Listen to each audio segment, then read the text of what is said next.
Hello and welcome to Talkin' Baseball. Gobble, gobble, or ho, ho, ho.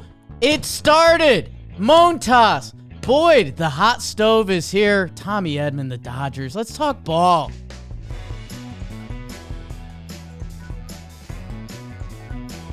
Frankie Montas, higher arm angle. Oh. Home run. Probably. Hello and welcome to Talkin' Baseball, presented to you by SeatGeek.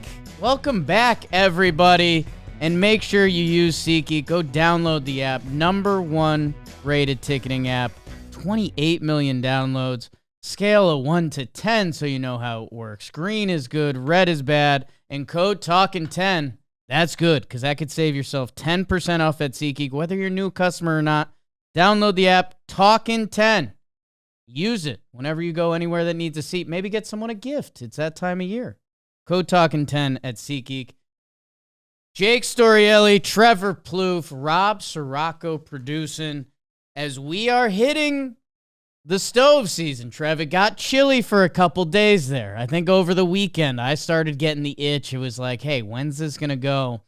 And then we got a little bit of cheese last night. Frankie Montas signs with the Mets. That kind of kicks off, one of the teams that's going to be highlighted this offseason just with their needs and their owner's wallet.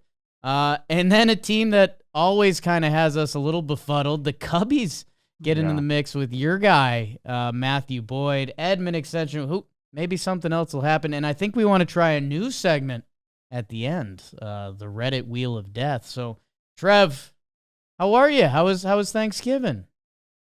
Everything was excellent. Had family up, all that good stuff. My friend Coach Nick smoked my bird for me, and it was delicious. So shout out Coach Nick. You let another man smoke your bird, huh? Yeah, he's a good friend. So Right. I let him smoke my bird. Obviously, it's something new he's trying that we're all trying out.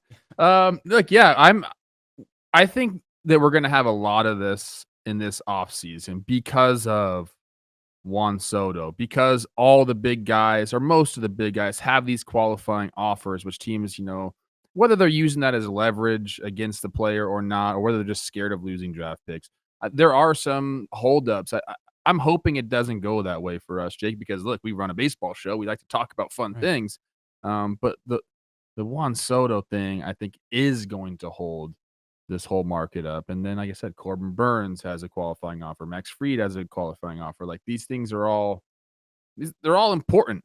So, we're lucky to get a little bit of news. This is interesting. I think we're going to get into kind of where we're at in the baseball landscape in terms of, what pitchers are worth and what does your organization think that they can do to fix guys? I think that's where we're at right now is every organization's like got a couple guys back in the basement being like, if we just did this to this guy, we can get this. And I am not so sure it works that way. I'm really not. I've been behind the scenes. I heard these guys talking and I'm like, yeah, in a perfect world, you might be able to make some adjustments and turn out some new product, but a guy's a guy. It's an interesting conversation because a guy's a guy, but there's some teams that have the track record that we give them respect, and if a guy signs there, we're like, ooh, watch out. I think both of these, the Mets and the Cubs, both of them are kind of in between. They deserve a little bit of credit for tapping into guys, but I don't think they're viewed as the elite. Do the Cubs have that? Look, the Mets have a shining example last year. So I get why they're optimistic about it. The Cubs, to me, who have they turned around? I think they have some guys in the bullpen. Again, it's where the a guy conversation, but where Justin Steele's landed and Shota Imanaga, that contract, we were all like, okay, I'm kind of out on the Cubs. Hey man, I want to be in on them. I know. I said if they sign Corbin Burns, I'm in, and here's Mathew Boyd as your early Christmas gift. So, and I think that's the other interesting combo with both these teams. Like the Mets definitely have more shopping to do, and it's where do the Cubs go with that? But first, let's do the Mets and Montas because this was the news that broke last night. I think it was an interesting contract. Because I don't know, Frankie Montas, there's some numbers you can chop up the past couple years that aren't so pretty. It's been a little while since he has been that 2021 dominant Frankie Montas. Yet, I don't know, he got traded for by the Brewers last year, and they're a smart organization. And then David Stearns and the Mets, where he came from, the Brewers, they're signing him to a 2-year, $34 million contract, $17 million per year, with a player option. I didn't realize that this morning. So if Montas is good, essentially he'll opt out again because he wasn't great and he got that money. But if you like great, why don't you check out this Blitzball Battle 5 promo coming up. The playoffs continue on. Blitzball Battle 5. It's the 3-6 matchup between the defending champion McFlurry Power and We Got Ice. Not only is McFlurry Power in line to successfully defend their Blitzball crown, they are still in line to win the inaugural Warehouse Cup. On the other side of things, We Got Ice. Don't get that skunk on your jersey. Right, there's been so many issues with Jack. What are we going to get from Jack Doyle today? And I think with the defending champs, I feel like they're in a pretty good place. Always going to be able to pitch. Will they swing the bats? I'm going to go ahead and take Team McFlurry Power. The fact that they still have a chance at the Cup, we know how competitive they get. I don't think I've picked one right for the whole tournament. So I'm going to pick McFlurry Power because I'm wrong most of the time. We will see you later today for Game 11. It's postseason time. Blitzball Battle 5. All right, check that out on our Warehouse Games channel. Trev, the Frankie Montas to the Mets signing, your reaction. I think it's a case of, well, this is where we're at with the starting pitching market. You know, he's a guy that has upside. And if you have any sort of upside as a starting pitcher, like, teams are willing to take a chance on you, especially with a 1-2 year deal, 1 year with an opt out, whatever it may be. And then I think the Mets, like I said, with Sean Manaea last year, when they brought him in last year, they didn't think they were going to get Sean Manaea that we saw towards the end of the year, but they made some adjustments. And is that going to happen with Frankie Montas? I don't think so. Is there a right-hander that he's just going to magically model his pitching style after and take off? Hey, they should try Nolan Ryan. Like, I don't know, try something.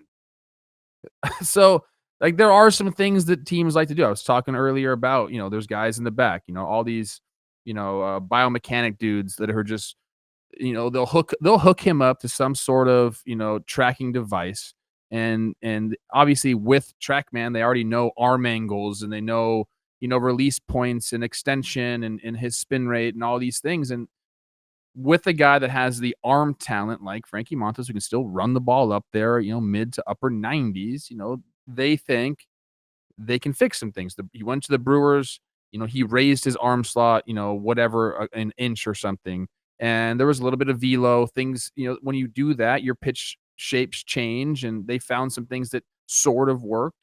So I think, that's where their thought process is on this. Look, it's not that expensive. I know we're talking about a guy that's been injured and hasn't had a ton of success as of late, getting, $17 million a year. And I know that sounds like a ton of money, but in the baseball world, especially starting pitching, that's not that much money. And the commitment is cheap. So for them, it's, hey, this guy's going to slot in at the back of our rotation. We're going to add more. There's going to be more depth. But he does. I mean, look, it's kind of undeniable that he has upside. We've seen it. He's done it before at the big league level. So I think that's where their thought process, like, it's not going to hamstring us with anything else. Number two, which is maybe the most important thing, it's a Scott Boras client. And does Boras say, hey, if you want a real chance at our guy, we got this other guy you need to take care of first? I don't know. Like, does stuff like that happen? Would you put it past, a super agent to do something like that? Use the leverage that he has? I wouldn't. So I think all those things together it makes sense for the Mets. I don't hate the move for the Mets. I think there is potential here, and it's low risk. So I'm into it. I don't think this isn't the move that's going to, change the outcourse of the 2025 season for the Mets, but it has potential to work out decently for them. Yeah, it's going to be interesting to see where it falls in the realm of Mets moves this offseason. Is this their second biggest move? Because I laid out, Mets fans are expecting a big offseason. And I think that's kind of a funny thing to think about with Stearns. Like, hey, they built the Brewers into that, they're in the running for the Central every year without the bankroll. That it's like, okay, are they going to do that? Because if Frankie Montas is the third best pitcher they signed this free agency, then the Mets are going to have an all-time offseason, and they're going to be like World Series favorites again and back to it. If Montas is this, one of two starting pitchers, okay, who's the other guy and what's that rotation look like? Because currently it's listed as Kodai Senga, who, he had his injury troubles last year, and what can you truly bank on through a full season? Obviously more than last year, but Montas kind of slots in as their 2. David Peterson was really good last year, 21 starts. And then it's Paul Blackburn and Tyler McGill. So they still have some rotation work to be done. I mean, those guys are MLB guys, but you want them kind of pushed down in the rotation a little bit and add to your bullpen depth. They lost 3 legitimate starters for them last year. They're going to fill out this rotation. And if you can peg Montas, why'd you look at me like that when I said that? That was, I don't know. Okay. You Billy Hoyle looking mofo. Oh. You do look like him today. Billy Hoyle? Yeah, from White Men Can't Jump. Oh, thank you. Are you gonna ball? Yeah, thank you. He was pretty good in that movie. Huh? I thought you were talking. At first, I thought you were referencing the guy from Firefest. What's his name? His name's Billy something. I have that guy's energy, right? A little bit, maybe a little mixture of both of those right guys. in between. If you could slot in Montas as your 4 or 5 with these depth pieces, I think, and that's with the caveat that you add 2 top of the rotation guys, then this move makes a lot more sense, I think. It's going to be interesting to see what they tap into. You mentioned the Brewers brought up his arm slot. They're one of the teams that gets respected as okay, if the Brewers think there's more in Frankie Montas, there's probably a little bit more in Frankie Montas. Dude, every team is so convinced that they know better. Right. Every team hires somebody that worked a drive line, somebody that has this education, this guy's going to fix everything. And it's okay, there's suggestions. I don't want to take anything away from those guys because they have changed the game. They really have. Yeah. So, you can listen, but the guy still has to go out and do it. And you could say to anybody, hey, make this adjustment and it's going to make you better. It's got to feel right. You got to be able mentally be able to bring it into the game. I think we forget about that aspect so much in this generation. We're just if you just do this, the data shows. It's dude, great. That's a computer simulation. And are we in a massive computer simulation? We don't know. I have my thoughts, but you still got to play ball. Yeah. And I don't want to sound like an old head, but dude, you got it's not as simple as just, hey, do this. It's an easy fix. Or else everybody would be the best pitcher in the world, dude. There's so many things that go into it. We just got to pump the brakes a little bit. That's all. Yeah, I think other things on a more positive note than that, because I think there's just a little bit of hitter jealousy that pitchers are getting this kind of money still. I can hear it in your voice. Me? I can hear it in your voice. I want all my brothers, my family, to be getting paid. Yes. And Frankie and I shared a locker, showered together. Wow. I want this guy to get paid. Damn. Montas did go over to the Brewers in his first 9 starts. So he has one outlier start. The Snakes got him September 22nd, obviously, best offense in baseball last year. But his 9 starts before that, he had a 3.55 ERA, and he had 60 strikeouts and 50.2 innings. So when he went over to the Brewers, he was striking guys out more. You mentioned his arm slot. His sinker rated out really well last year, that we've seen a lot of pitchers go from that true four-seamer to the sinker. So, hey, there's potential in that arm. There's potential in that body. I think what's interesting to me, the Mets are coming off of a season where they had a miraculous run. The vibes ended up being immaculate. That Luis Severino and Frankie Montas are kind of comparable. Okay. I don't know. Severino turns down the qualifying offer. Let's see what his free agency turns into, because those are going kind of going to be guys that get compared to each other, at least next year in Mets land. And then the other interesting plot twist of all of this is, Sean Manaea's free agency that, hey, you kind of started it at mid-season last year. Like if, Manaea has some quotes out there that were a step further than a player hitting free agency about coming back. Like he was really into it. He was about the Mets culture and kind of what he turned into with them. Dude, before each other starts last year, baseball moves so fast, and there's some stuff that teams do that other teams. Manaea and Sevy were putting each other's numbers in eye black on their faces for each other's starts last year. So, like, let's say if they sign Manaea, and I don't know, Sevy has similar arm talent build to Montas. I don't know. That's just going to, I feel like for Mets fans, that's got to be in your head. Like, Montas is going to bring back Manaea? Is that what you're saying? No. I'm saying, like, say if Manaea does come back to the Mets, okay. Depending what Severino gets on the open market, which maybe he's 3 years or maybe it's more money. I don't know. I'm interested to see Sevy's free agency with the qualifying offer. I don't know. I guess those are just two guys in my head that are going to be compared next year. If you're a Mets fan or you're looking back at this free agency, like Sevy and Montas, those are similar guys, kind of. I mean, look, I think you're right, because there was the three guys that we just mentioned that left the rotation: Manaea, Quintana, and Severino. At the beginning of the season, what were the expectations for those guys? Like, not high. No. Kind of like, yeah, they're going to eat some innings, and they were going to be trade bait. That's what in this transition year. So, and they all looked great. So maybe the Mets do have the super sauce. And maybe Montas is going to be out there throwing bullets, and we're going to be like, you guys, we missed this one.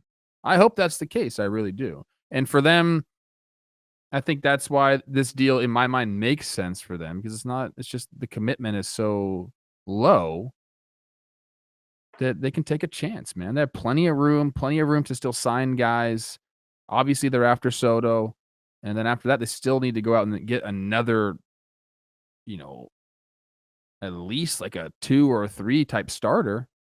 If they get Soto, are they going to go after Burns or Fried or whoever? I don't know. But if you bring like an Eovaldi or a Flaherty or somebody like that in, like they have a lot of moves to make, the Mets. And I think they're going to make them. I do. I think we're going to see, in my opinion, I think we're going to see the Mets and the Red Sox absolutely splurge this offseason. Well, I think that's going to be the other interesting thing with Montas looking back, that him being one of the first moves of this offseason means the Mets had him circled, right? Like, we've talked about all the pitching that's available. The Mets weren't doing, hey, let's see what's available at the end of all this, and we'll try to get a value guy. Like, they've targeted Montas. They said, for that price tag, we want this guy. The other thing that's had me in circles a little bit, Trev, is that it's a player option for next year. So if the Mets think that Frankie Montas is this guy, which clearly they do, then they pretty much think he's going to opt out after 1 year. Or they could try to extend him during the year. I don't know. Yeah. Interested to see where the rest of this Mets offseason goes, obviously. And the pitching market is starting, at least should I say the second-tier pitching market? Is that rude? Well, I think that we've seen over the last, I mentioned this before on the show, over the last couple of years, guys that wait and don't have spring trainings are straight up, what does that guy say? Just not having a good time, whatever he does. That was a little more, I think that was more Ronald Reagan than that guy. I think he crosses him. Oh, yeah. That was, I am not a crook. Whatever. You guys know what I'm talking about. They want a spring training, dude. Like, they want to get healthy and face major league hitters before the Major League Baseball season. It makes sense, dude. Yeah. Like, so I think pitchers will move faster or want to move faster in the offseason than a position player. I don't think a position player really cares that much about spring training. Position players always say, we need 2 weeks. Like, we need 2 weeks to see some live pitching. After that, we're ready to go. Pitchers are like, oh, my gosh. I'm not going to talk like a pitcher anymore. Yeah. But you know what I'm saying. I know what you're saying.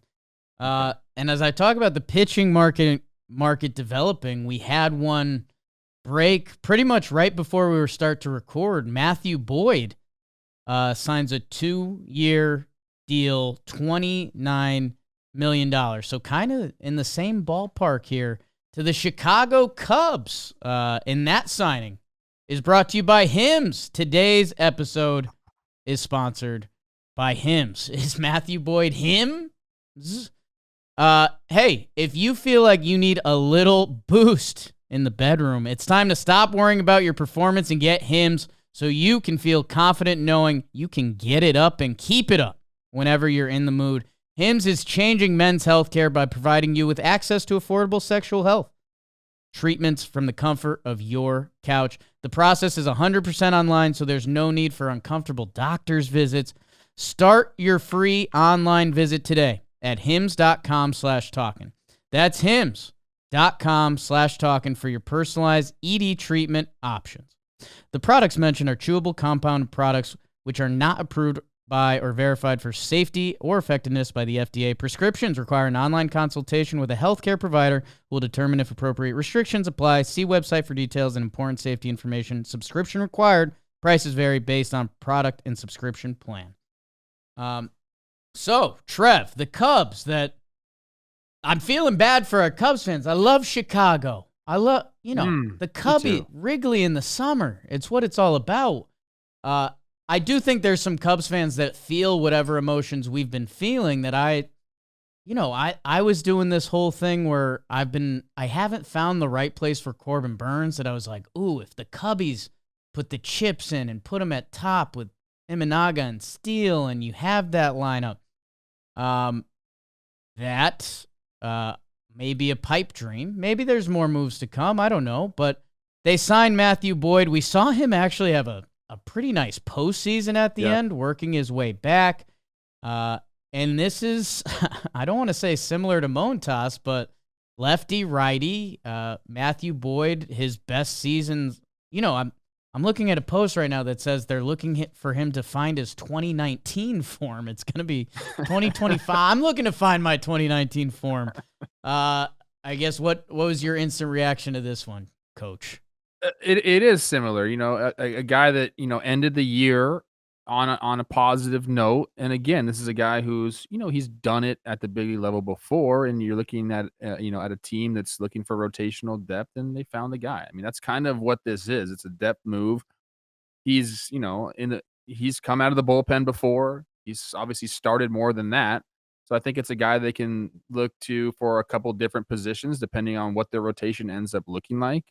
He was striking guys out in the postseason, and I think that again, it's a low risk, with potential for some upside signing for the Cubs. I think as the Dodgers have done this to a different degree and been successful at it. Like you can't have 5 pitchers. That just doesn't work. Like you need a stable of pitchers in today's day and age to get you through a season.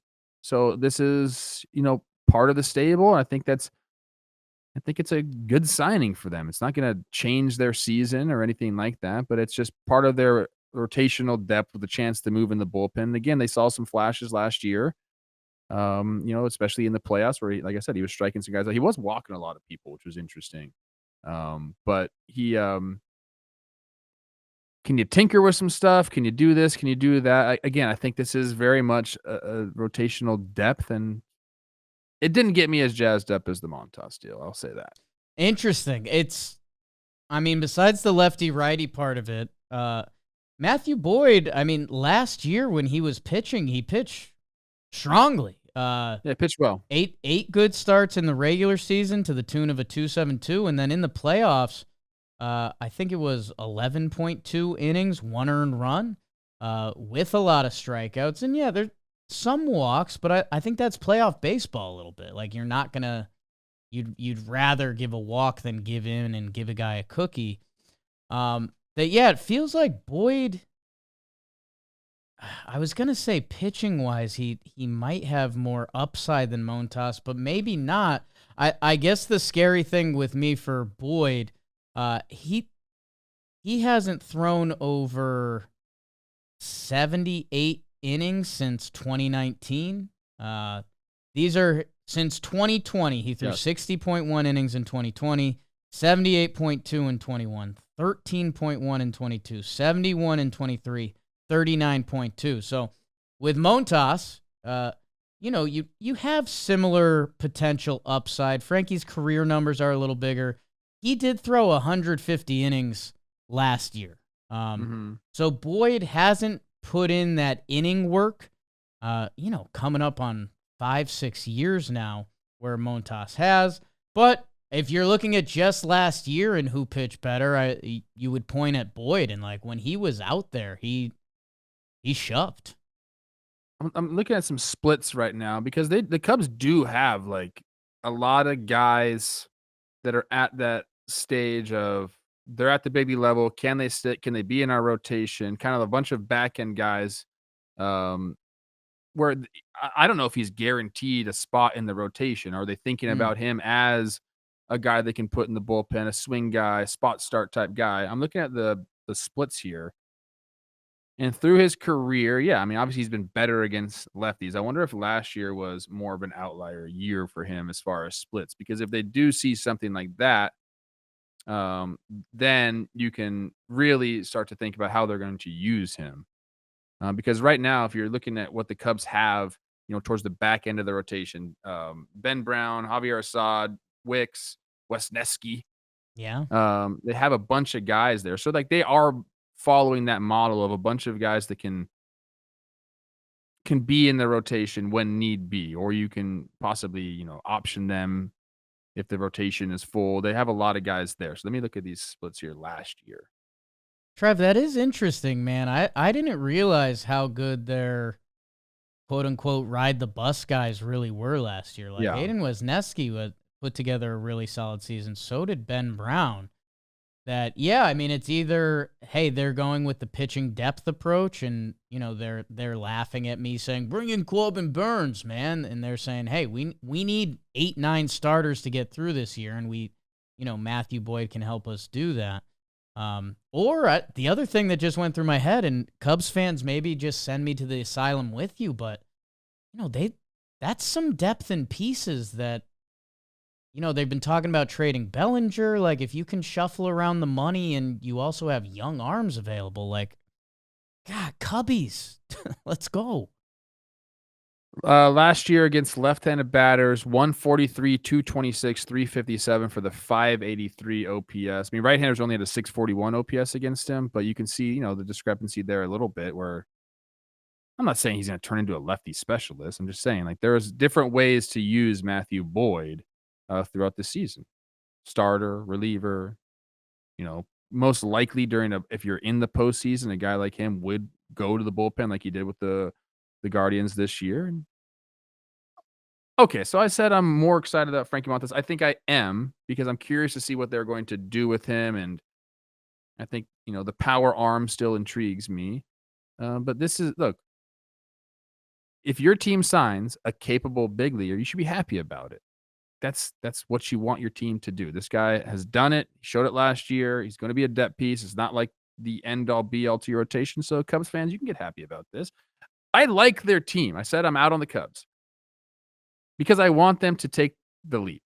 I had a teammate back in the day named Matt McCree, Notre Dame grad. He was an infielder. We played in the Arizona Fall League together. And during that time, we shared a house. And we'd have these arguments. We talk about politics. We talk about simulation, space, all these things. And I was, I'm a high school grad. So we'd talk about things, and he'd always tell me, he goes, Trev, you need to dig deeper. And I was like, okay. But what he meant was a lot of my arguments would be surface level. I needed to go a little bit more. I think that's where the Cubs are at. I like their roster. Like, they're right there. Like, they're getting the point. Like, what they're doing makes sense, but they just need to take that one more step, man. And I don't know what that means. If that means going out and getting a Corbin Burns, if that means, I guess, trading Bellinger and getting something back in return. I don't know what that next step is for them or what they plan on doing. But I think if you're a Cubs fan, you know what I'm talking about. They just push a little bit more, dig a little bit deeper. Yeah, there was a I forget who it was. There was a Cubs fan in my replies that I think there was one of our clips being tough love on the Cubs, and they were kind of on our side, and they said that, every Cubs player is the 10th to 20th best player at their position. And it's like, so you like them, and you're like, yeah, they're a good ball player, but that high end, what might move the needle during the season, it feels like they're missing one or two of those. And yeah, I mean, they've got this farm that's on the way. Like their top 3 prospects, like they have 4 prospects in the top 100 that are supposed to be kind of show guys this year. That's either, okay, so are those guys going to be guys and that's how you guys are going to take the next step? Or, are some of these trades we're talking about, that Luis Castillo contract, like, God, he'd look good on the Cubs, and could they send a hitter prospect or even... They need a banger, dude. They need a banger in that lineup. Move that belly. I agree with you. They need a banger. They need a team identity. Like, it was kind of like, hey, we play strong defense, which that's cool, but the Brewers out-Brewers you on that front. Yeah. And I don't know. I want to see the next move for them. And this is kind of rude, but you said it at first and then you walked it back. Like, when you see these 2 contracts, Montas and Boyd, your initial lean seemed to be Montas, but I don't know. Yeah, I think so, just because of maybe I just have my vision of him from back in the day. But a power pitcher, a guy that did throw 150 innings last year, which is, maybe we'll call that the new 200 innings, 150. Yeah. I don't know. I think he's going to be more involved in the rotation possibly than Mathew Boyd is, but I guess that's to be seen. Yeah, the other thing that's in my head, and I don't know if this is fair or not, this feels very similar to the Drew Smyly signing. Drew Smyly gave them some good innings. He gave them some not as great innings, and I guess what else is around it. So, again, the Cubs, they have the ammo, man. Those top prospects, those AAA pitchers that, hey, maybe that's what's gonna help them make the turn or be more consistent too. Like, maybe this is the answer to the bullpen help, or one of the answers, or one of the beginning of the rearrangement of the bullpen. Like, that's like an important area of a baseball team that really gets overlooked a lot, but you need a bullpen, man. Always need a bullpen. I keep looking at their lineup and I'm like, okay, like it's a pretty good freaking lineup. It's like right there. Everyone's good. Yeah. This is the team they wanted. We talk about that all the time. This is the team, like, they made this team. And these guys are here. Like, they're not going anywhere. Like, this for the most part, like, this squad is locked up. That's where, if I was a Cubs fan, kind of like we said with Montas, like the Mets clearly had him circled. They paid their price. They got him. The Cubs felt that way about Matt Boyd, and maybe they're right, and maybe we're going to look back and kind of like Imanaga, like that was one of the best signings of recent free agent history that, hey, maybe we look at Boyd and say that, and maybe they deserve that credit. If I'm a Cubs fan, I'm a little nervous that, again, I think this is a front office that really likes themselves, and they're confused why it's not working, and that maybe Matt Boyd is going to be a continuation of that. I don't know. I could see them using a big bat, too, like you, Trev. Like you said, Trev. And maybe that's at Just Bats.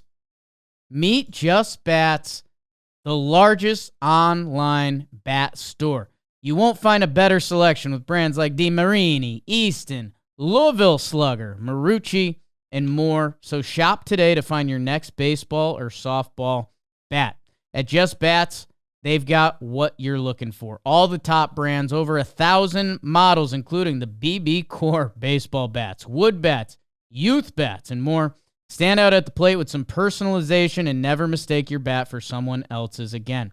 Shop the hottest bats at the lowest prices. Cyber Monday. Save up to 80% off select brands at Just Bats with free shipping and free returns on every order. I got a story about that. Just Bats is the place to buy your baseball and softball bats. There's no better online shopping experience than the one you'll receive with them. So head on over, justbats.com today. Get your next game or or some new lumber. There's a link in the description. Trev, I want to talk some Tommy Edman quick because I think it's interesting just to see where the Dodgers are at with their free agency. They're going to be one of the teams. I mean, they're the team in baseball right now, if we're being honest about it.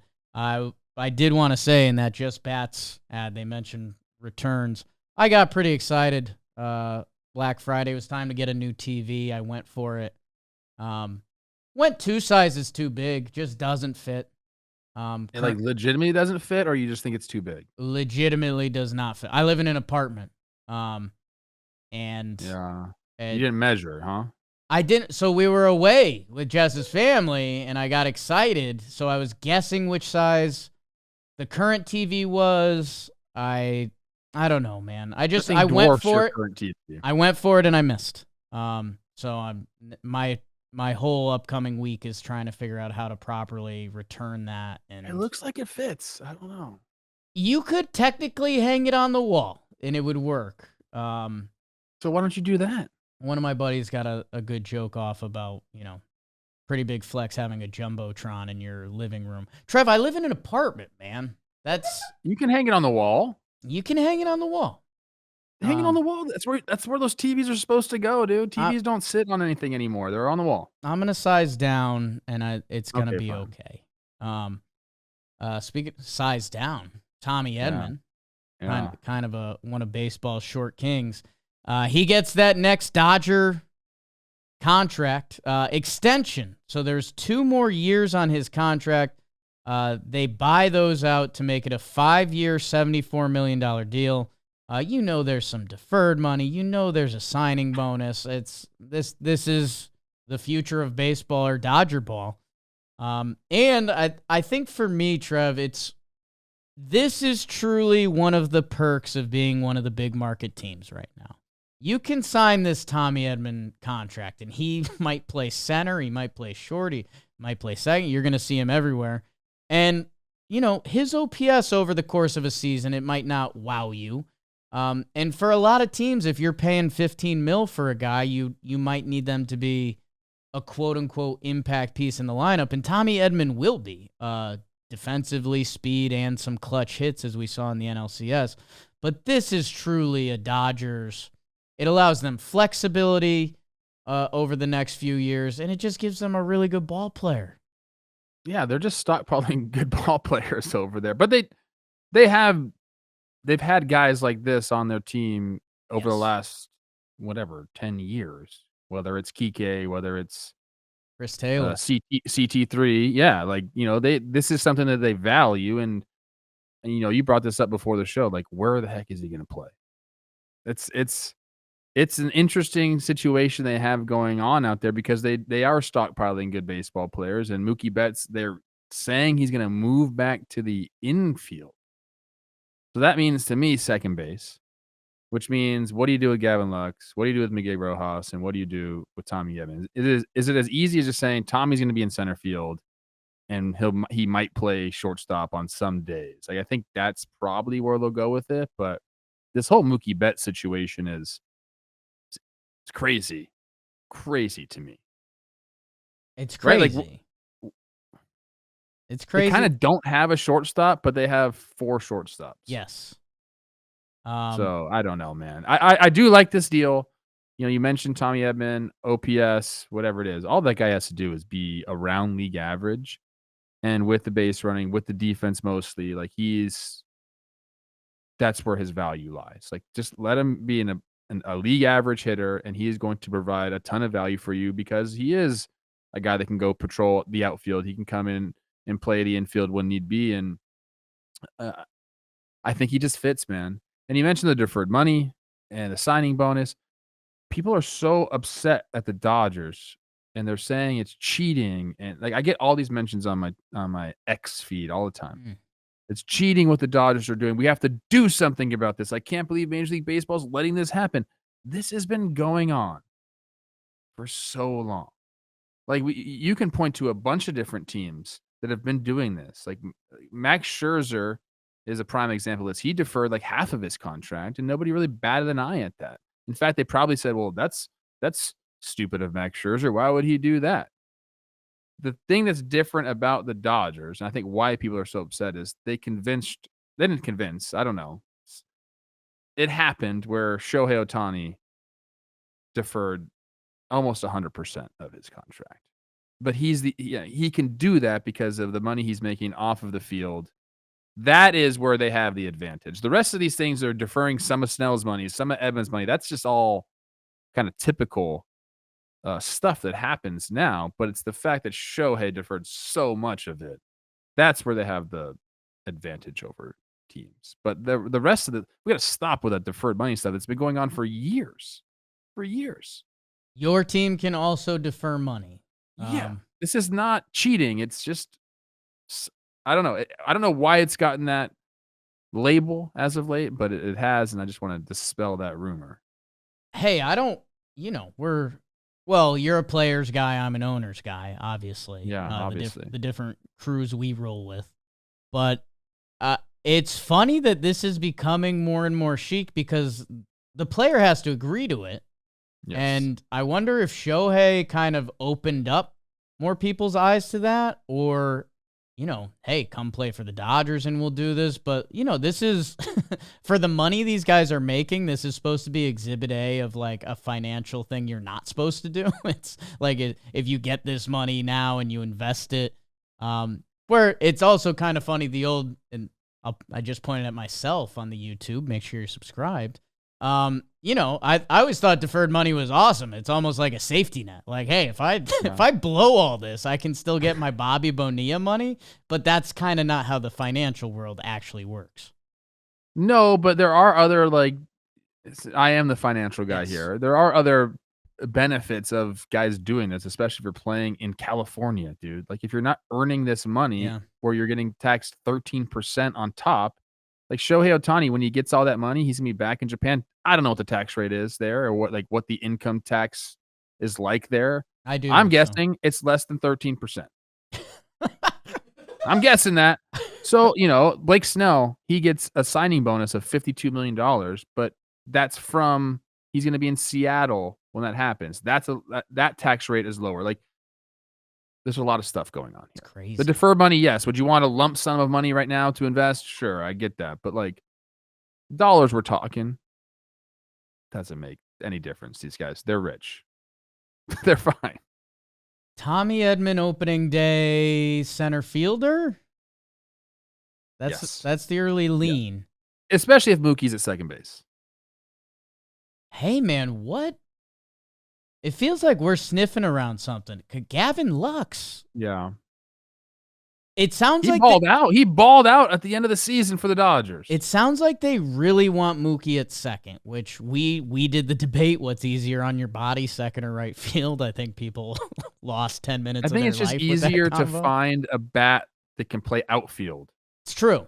They're trying to take that advantage. Like, hey, we got this guy that's going to have a 900 OPS at second base, which you can't find literally anywhere. Yeah. And we can put a guy out in the outfield that can give us that too. So I think that's their thought process. But yeah, Gavin Lux we'll see, man. I mean, if people are already mad at the Dodgers for what they're doing, go watch what they bring back for Gavin Lux. God. Seattle. Yeah, it's going to be interesting. It is copycat leagues, copycat sports. Man, this Dodgers team always having the Chris Taylors and the Kikes and now Tommy Edman. It's like, hey, there's everyone around the league, there's something to that. Whether it's just being able to plug and play with better players at other positions. Like, it just allows you such different versatility. And Trev, as much as I was giving you crap for or fake giving you crap for these pitchers getting paid, hey, if you can play defense all over and run, and I don't want to say lightly switch hit because that puts what Tommy Edman does. Hits at a league average, you can still get paid a lot of money. Oh, yeah. Especially in today's day and age where they can really, or they feel like they can really pinpoint your value from your defense. Like, that's changed for those guys, man. Like, I think back even in as early as like 2000s, maybe even early 2010s. Like some of these guys that could really go get it, like they didn't get paid the way like they could get paid now because they weren't really tracking defense the way they can now. So shout out Jamie Carroll. Shout out to Jamie Carroll. Shout out JJ Hardy. How much did he make? Okay. I think JJ Hardy did good. I think he did good too, but I think he's probably undervalued. It's Or tough maybe is he one of those guys that people thought was a great fielder and then maybe wasn't? I don't know. Shortstops have always been valued, and he was a Gold Glove shortstop with some power. So I think I watched that guy play, 3-time Gold Glover. I watched that guy play, and I always talk about Gunnar Henderson and Bobby Witt. These are the guys I want to be like. Like JJ Hardy might have been my first. Khalil Green was number 1, right, and then JJ Hardy. Like JJ Hardy. Yeah, you played shortstop and hit fucking taters, dude. That's man, I'm doing a money guess in my head, and I feel I like haven't looked yet. I feel like he had to get one free agent bag because I'm going like 85, but I But think that's light. it's also a different era of money. Like I'm mentally below that. I would throw out like a 60. Okay. And we are at 80.3. Okay. Did you nail that? I was 85, so I lost in the Price is Right. Go check out, just Google JJ Hardy baseball field and just have yourself a time with that. Oh, is that the Arizona situation? Yeah. He's like building a baseball field. He's like surrounded by a development, but he owns his own land, so he can do whatever he wants with it. He's like putting lights and like a net. It's like, okay. So it's it's worth the Google. I'm remembering it now. Trev, let's wrap it up with a new segment alert. We're gonna spin the Reddit wheel with our guy Rob Sirocco and dig into the depths of what some of the fan bases are talking about. And it's all brought to you by Corona. Today's episode is sponsored by Corona. You know what? I always try to be the fan that never loses. Yep. God, know what went well with Thanksgiving? Corona. Yeah. Know what goes well with Christmas? Corona. And hey, if your team is missing out on some of these free agents, Boyd, Montas, you could still be winning if you've got a Corona in hand. It's the best beer to pair with baseball. We were with them all postseason long. We're going to be with them all offseason long, and there's going to be a day when it's spring training. Oh, and there's that Corona in your hand. Woo! On a berm. It's just a different feeling. So cheers to everyone who loves the game beyond the scoreboard. Corona for the fans who never lose. Get yours at ordercorona.com. 21 plus. Relax responsibly. Imported by Crown Imports, Chicago, Illinois. All right, Rob, what do you got for us? Okay, so we got the wheel of free agents / trades hopes and dreams from the Reddit faithful. We Dalton and I kind of scoured the old Reddit subreddits of all the teams and everything like that and kind of came up with a nice list. And so we could spin this wheel and then get your thoughts on it. See if you like it, you don't like it, yada yada, the whole kabat and caboodle. The one you teased us with was a San Francisco Giants thing that I'd never heard before. So yes. I'm interested to see what else this wheel has. Yeah, there are a couple crazy ones, and so it was fun. It was fun to put together. So here we go. You ready? First spin. Strangely colored wheel. It is a little strange. Very retro. Our bread and butter. Here we go. All right. Astro fans don't mind if Alex Bregman gets overpaid and leaves. Wow. Mm. I mean, I could see that thought process with them because they've done that before. They've let guys go. They've let George Springer go. They let Garrett Cole go. The list goes kind of like on and on with that. They think that they have a system that can just plug and play. I think Alex Bregman might be a little bit different, though. I don't know. I know Jose Altuve gets so much credit, and he's like the captain, heartbeat, statue guy there. But Bregman's kind of been there every step of the way as well. There's something about him, and you and I did share a photo of Alex Bregman. where I don't know if you want to go look this up, Rob, but he has a photo on Instagram where the outfit to me was just outrageous. And then Jake said, well, he's channeling his inner Paul Wall, which makes a lot of sense. You know, he's been Houston for a while now, and he's got to embody that. It depends. You know, I think the wheel said extreme overpay. Like, yeah, if a number comes out and it's daunting, and hey man, Houston, we kind of did it with Jose Abreu. Obviously, different age and everything, but when we saw it was 3 years for Jose Abreu, everyone was like, "Wait, how old is he? What's going on?" If the numbers for Bregman come out and it's 8-9 years, or there's whatever it starts with, I think Houston, they believe in what their front office has done enough that they can move past it because they've moved past guys. But dude, that lineup and team is starting to look like completely different. Right now it's Altuve, Tucker, Yordan, and Yainer Diaz. He deserves some love as a young breakout player, but Jeremy Pena offensively hasn't landed in a special spot. Like right now, the second half of their lineup is listed as our guy John Singleton, Jeremy Pena, Shea Whitcomb, Chas McCormick, and Jake Myers. So, go look at those Houston teams that were winning. It was 7 or 8 deep that if Breggy goes, they're going to feel that. I'm going to say something right now. Okay. What have we talked about with Bregman? Going to play He's forever. He's going to play right? forever. Rat. He's a rat. Body's in good shape. Yeah. He's got one of those bodies that's getting snot. He's not going to. I can't imagine a little bowling ball shaped Alex Bregman. I can't. No. Usually I can do that. I can say, I can't wait till this guy puts some LBs on as a DH and hitting homers. I don't see that for Bregman. The numbers this guy's put up, let's say he does get an 8-year deal. I believe I don't think this is like, hey, he's got 5 solid years and 3 shitty years. Like, I think this guy could put together, continue to just find value. He's already at 39.6 WAR, got 191 career homers. Like, is he knocking on the door of the Hall of Fame? Yes. If he continues. I think so too. And that's where, hey, maybe what does he have to do? What does he have to do? Does he have to? He had an 8-9 season.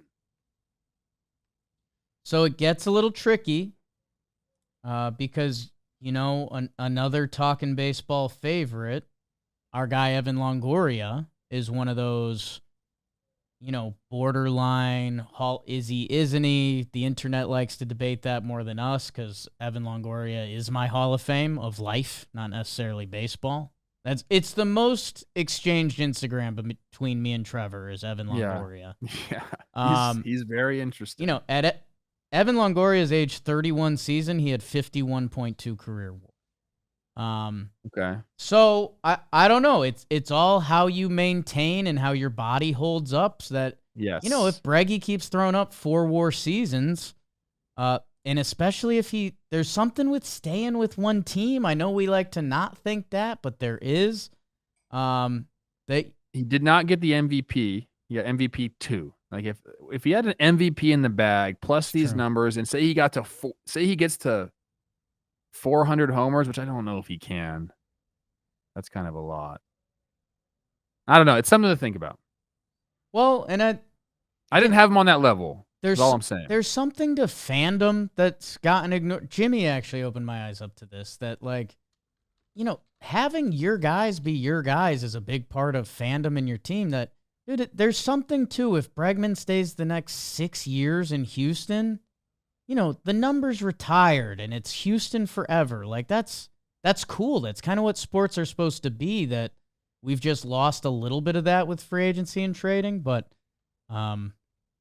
I don't know. That lineup would look a lot better with Alex Bregman in it, but so would a lot of other teams.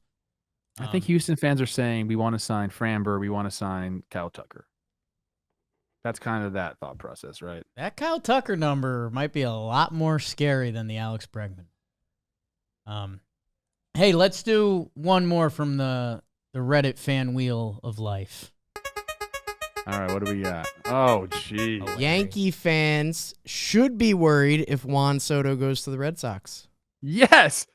I want to get into this maybe on another episode because I just watched the what's that thing? The Comeback on Netflix with the Red Sox. Oh, how was it? I'd recommend it. Okay. I think it's good. I was like in Fort Myers with all those guys right after I got signed. I signed in 2004. Obviously, they win the World Series that year. We share a spring training town. So I'd see Johnny Damon and Big Papi out at Blue Sushi or there was like not a Tommy Bahama restaurant, something like that. And these guys were walking around like freaking kings, dude.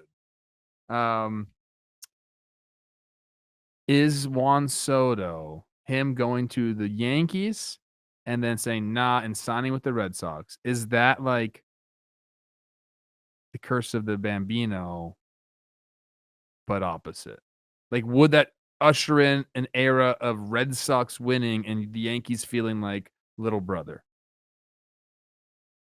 That don't tell me there's not a lot of truth to that. Like, don't tell me that's not like that sounds like a story that would make sense. I regret spinning the wheel again. And Trev, I don't think you even realized this on the way by, but one of, some of these player nicknames have gotten ridiculous and aren't nicknames. One of Soto's like kind of legitimate ones from when he was a kid or younger was Childish Bambino, because it was when Childish Gambino was big and I remember that fit him. The curse of the Bambino. I'm not thinking about that on my Monday. Dude. Hit the music. I thought about that while I was watching the video. Me and Kevin Millar, same person? Eskimo Brothers. Probably. Chris Rose. Fort Myers. Always ends up there. Me and Johnny Damon for sure. That guy, man. Caveman Johnny. Those guys were kings, bro. They We're were. little They Minnesota are. Twins. Oh, Twins players? Come on. I'd be like, what's up, Poppy?